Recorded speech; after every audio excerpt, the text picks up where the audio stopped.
Hey, my darlings, welcome back to Meghan and Harry Tales, where we cut through royal fiction and serve the unfiltered facts. Today's episode, it's not just another headline, it's a wake-up call for the palace PR machine. Because the British media now claims Prince Harry is extending an olive branch to the family that iced him out, sold him to the tabloids, and left him to walk his mother's path, alone. But here's the twist they don't want you to see. This isn't Harry crawling back. This is Harry rising above. He's not the runaway royal. He's the mirror exposing the monarchy's pettiness, pride and paralysis. So buckle up, loves. Because what's really happening isn't a peace offering. It's a reckoning. And Charles and William, they've just been handed the bill for years of emotional bankruptcy. Let's break it all down. The Sun's royal editor Matt Wilkinson, news.com.u's Bronte Coy, and the usual suspect Dickie Arbiter, yes, him again, are back spinning tales. Now they say Harry has the King and Prince William over a barrel, that they'll look petty if they ignore him. Excuse me? These are the same people who've relentlessly painted Harry as a traitor. The same ones who mocked his every move, dismissed his pain, and applauded when his own father removed his security, his home, and his dignity. And now they want us to believe Harry holds the power. No. What's really happening here is the media finally waking up to the fact that Charles and William have overplayed their hand. The tide is turning and they're scrambling. Away from the endless speculation and tabloid headlines, the facts reveal a clear and consistent pattern. Harry has reached out to his family, not as a penitent prince seeking forgiveness, but as a son and brother longing for connection. His gestures are not grand performances for the cameras, but quiet, genuine attempts to bridge the growing distance. When King Charles fell ill, Harry didn't hesitate. He crossed the ocean for a brief private meeting, an instinctive act of concern and love, not a calculated media stunt. The journey was swift, the visit discreet, underscoring his desire for sincerity over spectacle. Yet the response from the family was telling. The meeting with his father was short, almost businesslike, and a reunion with Prince William, his once inseparable brother, never materialized. The silence between siblings spoke volumes. Official reasons cited busy schedules and prior commitments, but beneath the surface it felt like a deliberate distance, a carefully maintained gap that no calendar could truly explain. The institution's priorities, public image, tradition and protocol, seemed to outweigh personal connection. The royal family's every move is scrutinized, and appearances are everything. Harry, on the other hand, acts with emotional directness and vulnerability, while the royal family responds with caution, restraint, and a need for control. Their interactions are shaped by centuries of expectation.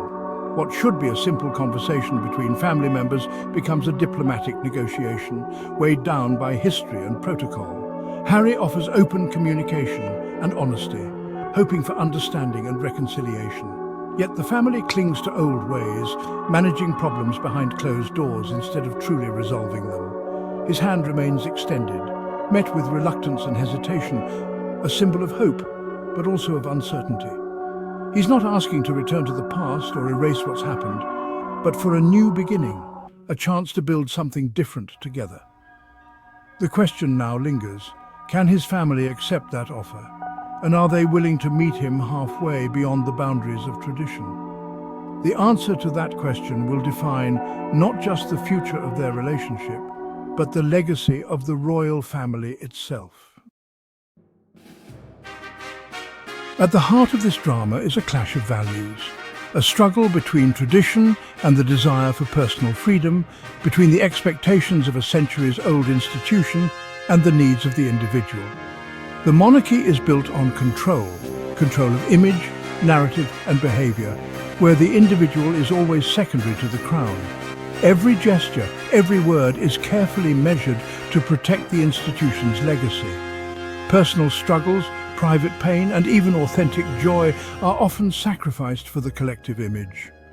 The royal family must present a united front even when cracks appear beneath the surface. Harry, in contrast, has chosen integrity and independence, prioritizing his family's well-being over institutional demands. He's stepped away from the royal script, seeking a life where his children can grow up with more freedom and less scrutiny. His independence is psychological as much as geographical. It's about breaking free from invisible chains, choosing authenticity over tradition and self-expression over silence. He's forging his own path, funding his own security and speaking with his own voice. Every step is a declaration that he will not be defined by the expectations of others. Reconciliation is difficult because Harry seeks honest acknowledgement of pain, while the institution sees this as a threat. The royal family fears that admitting fault could unravel the very fabric of their authority. The monarchy manages problems, often behind closed doors. Harry seeks healing, transparency, and open dialogue. It's a fundamental difference in how wounds are addressed. This is a clash between ancient conformity and modern authenticity, between the weight of inherited duty and the lightness of living one's truth. Harry isn't just criticizing his family, he's challenging the very philosophy that sustains the monarchy, questioning whether tradition should outweigh compassion. He's asking if the weight of the crown has become too heavy for the human soul, and whether true freedom can ever exist within its shadow. For centuries, royals served within rigid traditions, public appearances, ceremonies, and charity. Many predicted Harry would fade without the monarchy's platform, but he's proven otherwise. Freed from protocol, he pursues causes with passion: mental health, veterans' well-being, and digital ethics. Through the Archewell Foundation and Invictus Games, he's an active advocate, not just a figurehead. Service, he shows, doesn't require a palace, just purpose and commitment. Young people connect with his authenticity and vulnerability. Harry is building a legacy based on connection, not birthright. He's thriving because he left, not despite it, posing tough questions for the monarchy's future. The monarchy has survived by adapting, but Harry's challenge is internal, coming from someone who knows its secrets. Now the institution faces a choice: stick to tradition and control, or adapt with openness and self-reflection. The traditional path means ignoring Harry's calls for accountability, hoping the issue fades. This may work short-term, but risks making the monarchy seem rigid and out of touch. The harder path is to engage in honest conversations, admit mistakes, and examine its culture. This would show strength and a willingness to change. The monarchy's choice now will define its legacy for the 21st century. Will it cling to the past or embrace new values? The world is watching, not for spectacle, but for what this means for all enduring institutions. The palace's silence speaks volumes about which path is being chosen. Ultimately, this is about trust. In today's world, trust must be earned through transparency and shared values. Harry is publicly auditing the monarchy's trust, asking if secrecy and image matter more than well-being and honesty. He's not trying to destroy the monarchy, but to hold it to a higher standard. The future of the institution depends on humility and the ability to listen to criticism, even from within. Harry's journey is a lesson in integrity and speaking truth to power. The royal family faces an invitation, not an attack, to be better, more honest, and to earn a new generation's trust. We all wait to see if they will accept.